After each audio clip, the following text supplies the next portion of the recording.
आज की वीडियो के अंदर हम पढ़ने वाले हैं बर्न। आज ये बर्न की 5th वीडियो है। इसकी definition, epidemiology, risk factor, skin anatomy, etiology, इसकी क्लासिफिकेशन 3 तरीके से, complication, zone of wound, effect of burn injury and burn wound healing अपन पहले के वीडियोस के अंदर डिस्कस कर चुके हैं। आज से अपन स्टार्ट करेंगे इसका मैनेजमेंट।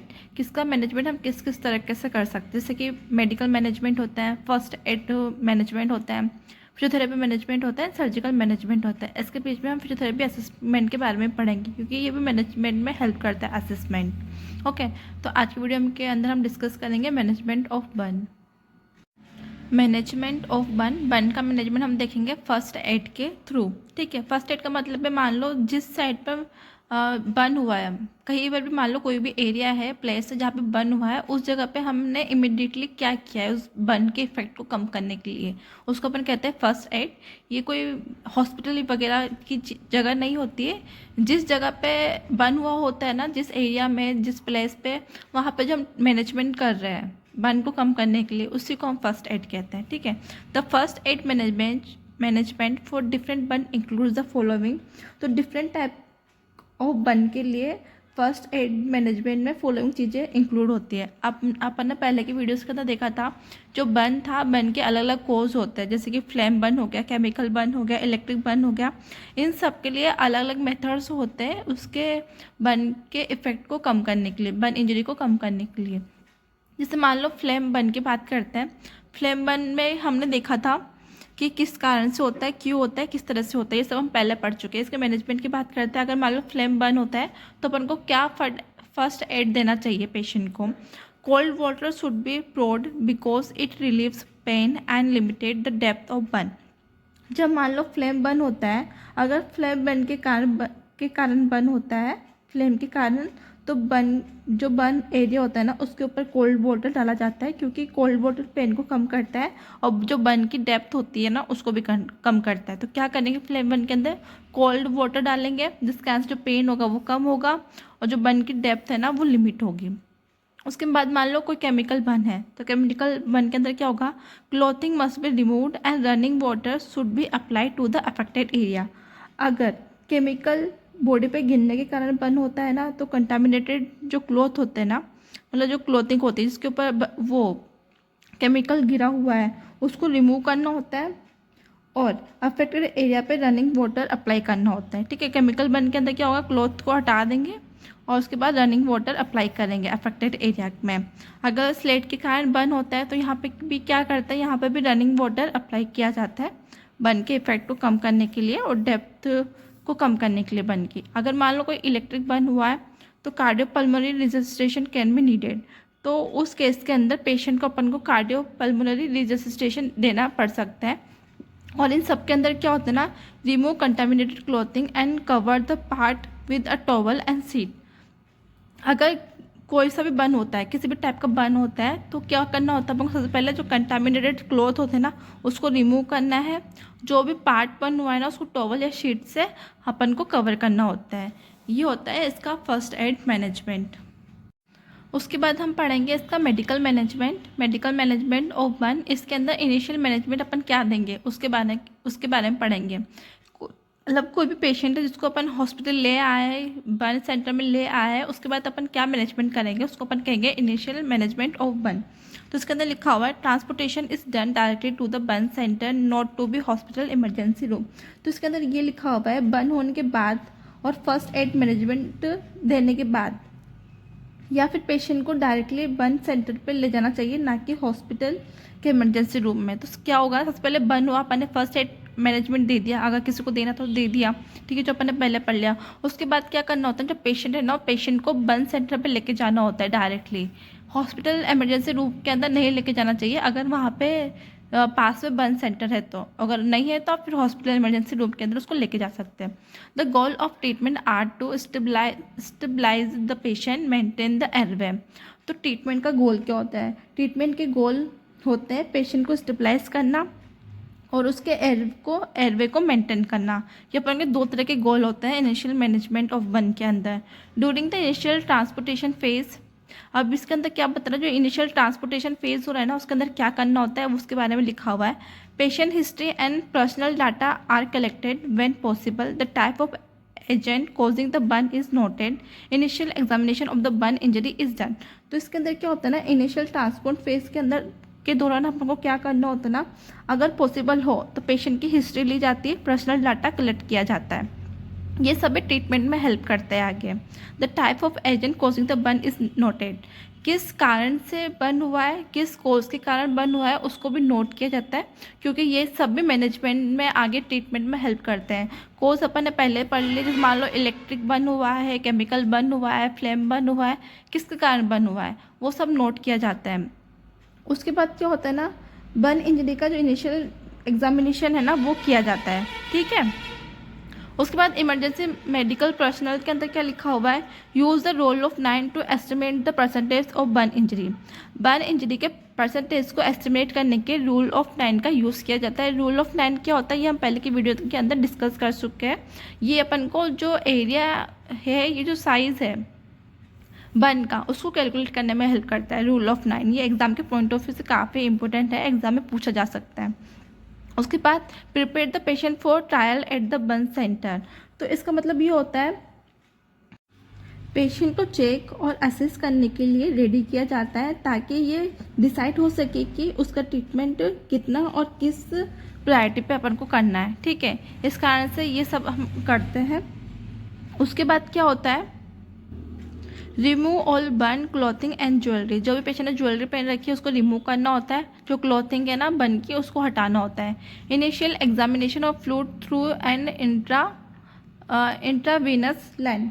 तो इंट्रावीनस लाइन के थ्रू फ्लूइड देना स्टार्ट किया जाता है पेशेंट को। उसके बाद गोल्स ऑफ इनिशियल मैनेजमेंट। इस मैनेजमेंट के गोल्स क्या होते हैं, transfer the patient to the burn ward. जो पेशेंट है ना उसको ट्रांसफ़र करना होता है बर्न वार्ड के अंदर। Maintain airway and breathing by auto suction and ventilator.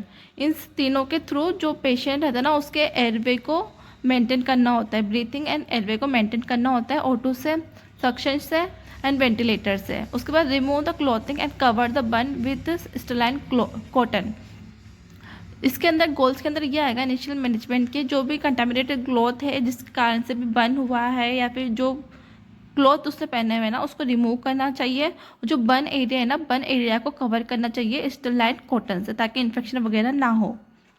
उसके बाद prevent of cyanosis, stroke and haemorrhage, ये सब है, इसको प्रिवेंट करना चाहिए। Documentation of baseline data. Baseline data जो है उसको डॉक्यूमेंट करना चाहिए कि जो बर्न है ना वो कितना एक्सटेंट तक है, मतलब कितना फैला हुआ है किसी भी एरिया पे, और उसके बर्न की डेप्थ क्या है, ये सब हमको रिकॉर्ड करना है और उसको रिकॉर्ड करके रखना है ताकि ट्रीटमेंट में वो हेल्प कर सके। उसके बाद जो भी वुंड है उसको क्लीन करना होता है। उसके बाद यहाँ पे prevention of pulmonary and cardiac complication. जो पल्मोनरी और कार्डियक कॉम्प्लिकेशन है ना उसको प्रिवेंट करना है। प्रॉपर पोजिशनिंग मेंटेन करके रखनी है पेशेंट की, पेन से उसको रिलीफ देना है और कंट्रोल द इडिमा। जो भी इडिमा वहाँ पे हो रहा है बर्न के कारण उसको कंट्रोल करना है और पेन रिलीफ करना है पेशेंट का। Provide high protein diet. Patient को हाई प्रोटीन डाइट प्रोवाइड करनी है। उसके बाद prevent infection by isolation and sterilisation. जो भी पेशेंट को इन्फेक्शन ना हो, क्योंकि अगर इन्फेक्शन होगा पेशेंट को बर्न एरिया पे तो वो और ज़्यादा ख़राब कंडीशन हो जाएगी, उसको अपन उतना ज़्यादा हील नहीं हो पाएगा वो एरिया। इसलिए जो भी बर्न एरिया है उसको प्रिवेंट करके रखना है। प्रिवेंट अपन किस तरह से कर सकते हैं, आइसोलेशन कर सकते हैं, पेशेंट के पास कोई ना जाए, पेशेंट को एक अलग आईसीयू या अलग वार्ड में रख सकते हैं और उसको स्टरलाइजेशन उसका करना होता है प्रिवेंशन इन्फेक्शन को प्रिवेंट करने के लिए। उसके बाद examine other injury near the burn area. Burn area के आसपास कोई अदर इंजरी तो नहीं है, ये सब अपन को एग्जामिन करना है। Prevent the contracture and scaring. Burn होने के बाद स्कार बन जाते हैं बर्न होने के कारण और कॉन्ट्रैक्चर्स बन जाते हैं, इन सबको अपन को प्रिवेंट करके रखना है। और जो पेशेंट की स्ट्रेंथ और फंक्शंस लिमिटेशंस है उसको इम्प्रूव करना। अगर फंक्शन लिमिटेशंस है तो उसको इम्प्रूव करना है। स्ट्रेंथ जो पेशेंट की है उसको मेंटेन करके रखना है, ठीक है। उसके बाद आता है वुंड केयर, कि अपन जो भी वुंड है उसकी केयर किस तरह से करेंगे। Examination of the wound is very important because the wound is susceptible to infection. जो भी वुंड है उसको एग्जामिन करना बहुत ज़रूरी है, क्योंकि जो वुंड होता है ना वो इन्फेक्शन के लिए ससेप्टिबल होता है, क्योंकि वहाँ पे जो वुंड के अंदर इन्फेक्शन जल्दी हो जाता है, इसलिए उसको एग्जामिन करना बहुत ज़रूरी है। The wound should be assist for, जो वुंड है उसको असिस्ट अपन करेंगे फॉर लोकेशन के कौन से एरिया के अंदर बर्न हुआ है, जो बर्न है उसकी साइज़ कितनी है, कितना फैला हुआ है, डेप्थ मतलब उसकी कितनी गहराई तक फैला हुआ है, ऑर्डर कितना कैसा है उसका, कैसी बदबू है, एक्सुडेट कैसा है, ये सब अपन को नोट करना होता है और असिस्ट करना होता है। उसके बाद है wound should be clear for prevent infection, जो भी वुंड है ना उसको साफ सुथरा अपन को रखना पड़ता है क्योंकि वहाँ पे इन्फेक्शन हो सकता है, इसलिए अपन को इन्फेक्शन को प्रिवेंट करना है और हीलिंग को इन्हेंस करना है, इसलिए जो भी वुंड है उसको अपन को क्लीन करके रखना होता है। दो तरह के मेथड होते हैं इसको करने के, एक होता है ना ओपन मेथड और एक होता है क्लोज मेथड।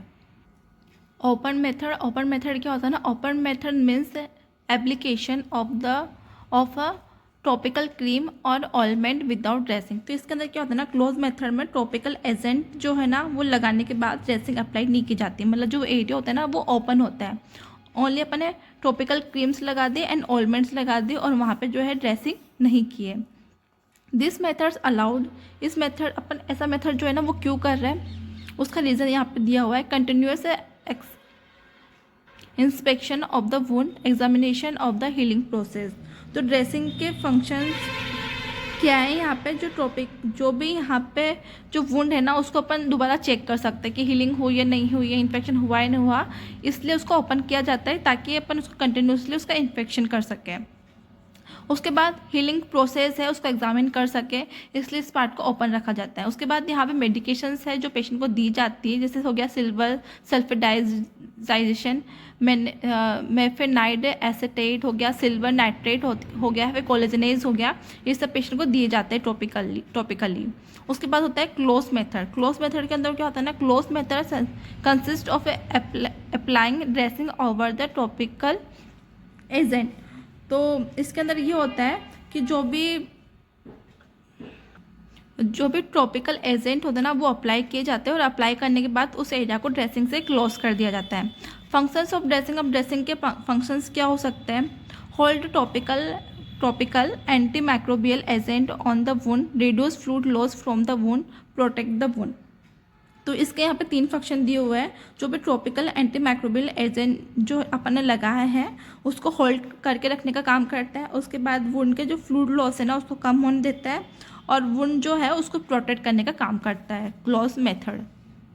अब इसके बाद यहाँ पर आता है अपन ने फर्स्ट एड मैनेजमेंट देख लिया, मेडिकल मैनेजमेंट देख लिया, अब अपन देखेंगे फिजियोथेरेपी असेसमेंट, ठीक है। उसके बाद अपन देखेंगे फिजियोथेरेपी मैनेजमेंट। फिजियोथेरेपी असेसमेंट के अंदर यहाँ पे लिखा हुआ है फिजियोथेरेपी असेसमेंट इंक्लूड्स, जो फिजियोथेरेपी असेसमेंट है ना उसके अंदर क्या क्या इंक्लूड होता है जो कि अपन को मैनेजमेंट में हेल्प करेगा, ट्रीटमेंट में हेल्प करेगा। सबसे पहले होता है पर्सनल डाटा, पेशेंट का पर्सनल डाटा लिया जाता है, उसका नाम क्या है, एज कौन सी है, जेंडर कौन सा, ये सब लिखा जाता है, उसका पर्सनल डाटा होता है, ठीक है। हिस्ट्री के अंदर अपन देखेंगे type of agent causing burn, कि किस टाइप के कारण जो बर्न हुआ है बॉडी के अंदर, जैसे अपन ने देखा था इलेक्ट्रिक बर्न था, केमिकल बर्न था, फ्लेम था, तो किस एजेंट के कारण बर्न हुआ है वो सब लिखा जाता है, नोट किया जाता है। उसके बाद फास्ट हिस्ट्री जो है ना पेशेंट की ली जाती है regarding previous injury and function limitation, patient को पहले कोई कंडीशन थी या नहीं थी, पहले कोई इंजरी थी या नहीं थी और फंक्शनल लिमिटेशन थी या नहीं थी, ये सब नोट किया जाता है। इसको अपन कहते हैं फास्ट हिस्ट्री, ठीक है। उसके बाद first aid management eight site of burn, कि जिस साइट पर बर्न हुआ है उस जगह पे क्या फर्स्ट एड मैनेजमेंट दिया गया था। अपन ने जो पहले देखा था केमिकल मैनेजमेंट किस तरह से करते हैं, फर्स्ट एड फ्लेम मैनेजमेंट कैसे करते हैं, तो किसने वाटर अप्लाई किया नहीं किया, क्लॉथ रिमूव किए नहीं किए, क्या मतलब मैनेजमेंट क्या था फर्स्ट टाइम पे, वो सब नोट किया जाता है।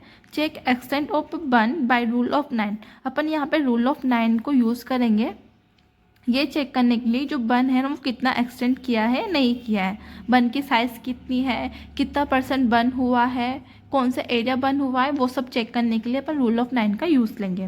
Presence of other injury like fracture contusion, ये सब चेक किया जाता है कि बर्न तो है, बर्न के साथ साथ और क्या इंजरीज हुई है पेशेंट को, जैसे फ्रैक्चर हो गया, कंट्यूशन हो गया, क्या प्रेजेंट है क्या प्रेजेंट नहीं है, वो सब चेक किया जाता है और उसको नोट किया जाता है।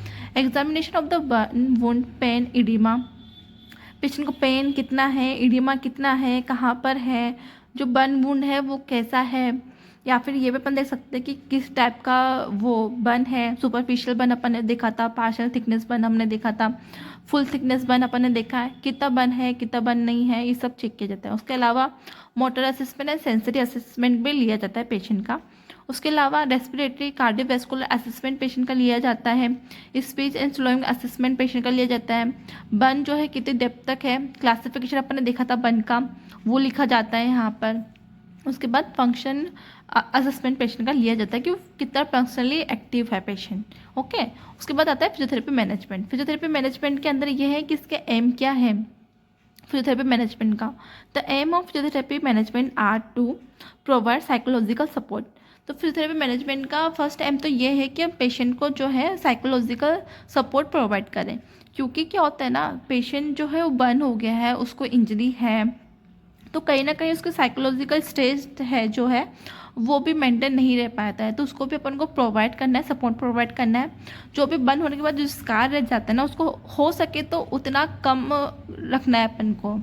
तो उसकी स्केलिंग जो है उसको मिनिमाइज़ करने का ट्राई करना है, क्योंकि वो देखने में अच्छा नहीं लगता है। उसके बाद जो भी सॉफ्ट लेंथ है टिश्यूज़ की, उसको मेंटेन करके रखना है। अगर उसको अपन मेंटेन नहीं करेंगे तो मूवमेंट जो है, रेंज ऑफ मोशन है, वो डिक्रीज़ हो जाएगी पेशेंट की।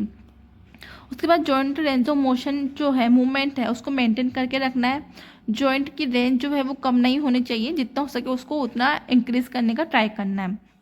उसके बाद जो भी कॉन्ट्रेक्चर है, डिफॉर्मिटीज़ है, उसको प्रिवेंट करके रखना है, कॉन्ट्रेक्चर नहीं बनने देना है बर्न होने के बाद। उसके बाद मेंटेन मसल स्ट्रेंथ, जो भी मसल स्ट्रेंथ है उसको मेंटेन करना है। ये फिजियोथेरेपी का काम होता है फिजियोथेरेपिस्ट का। Regain maximum function and cardiopulmonary endurance, जो भी पेशेंट के फंक्शनल लिमिटेशंस है, मतलब जो भी फंक्शन है उसको मैक्सिमम इम्प्रूव करना है, जितना हो सके उतना इसको इम्प्रूव करके रखना है फंक्शंस को। अगर कोई भी लिमिटेशंस है तो कार्डियोपल्मोनरी एंडोरेंस को भी इंक्रीज करना है, रिगेन करना है दोबारा। Help the patient to regain independence and return to an active lifestyle. अपन को पेशेंट को इतना इम्प्रूव कर देना है कि वो अपने काम जो है खुद से करे, उसकी जो भी इंडिपेंडेंस है वो उसको रिगेन करनी है अपन को, और अपन को उसको इतना रेडी कर देना है पेशेंट को कि ताकि वो अपनी एक्टिव लाइफस्टाइल में वापस जा सके। Achieve a clean airway so prevent respiratory complication, अपन को जो भी रेस्पिरेटरी कॉम्प्लिकेशन है उसको प्रिवेंट करना है, और जो भी एयरवे है उसको क्लीन करके रखना है, ताकि फर्दर कोई कॉम्प्लिकेशन अपन को देखने को ना मिले कार्डियो रेस्पिरेटरी के अंदर। तो ये थे फिजियोथेरेपी मैनेजमेंट। उसके बाद नेक्स्ट वीडियो के अंदर अपन देखेंगे टेक्निक, क्या क्या टेक्निक्स अप्लाई करके हम इसको मैनेज कर सकते हैं फिजियोथेरेपी के अंदर। तो आज की वीडियो के अंदर हमने पढ़ा इसका मैनेजमेंट के अंदर फर्स्ट एड मैनेजमेंट पढ़ा, मेडिकल मैनेजमेंट पढ़ा, फिजियोथेरेपी असेसमेंट कैसे लिया जाता है ये देखा। फिजियोथेरेपी मैनेजमेंट का हमने एम पढ़ा, इसका इंटरवेंशन जो भी टेक्निक्स है हम वो नेक्स्ट वीडियो के अंदर डिस्कस करेंगे, एंड सर्जिकल मैनेजमेंट भी हम नेक्स्ट वीडियो में देखेंगे। अगर वीडियो अच्छी लगी हो तो उसको लाइक करें, शेयर करें, सब्सक्राइब करें। Thank you.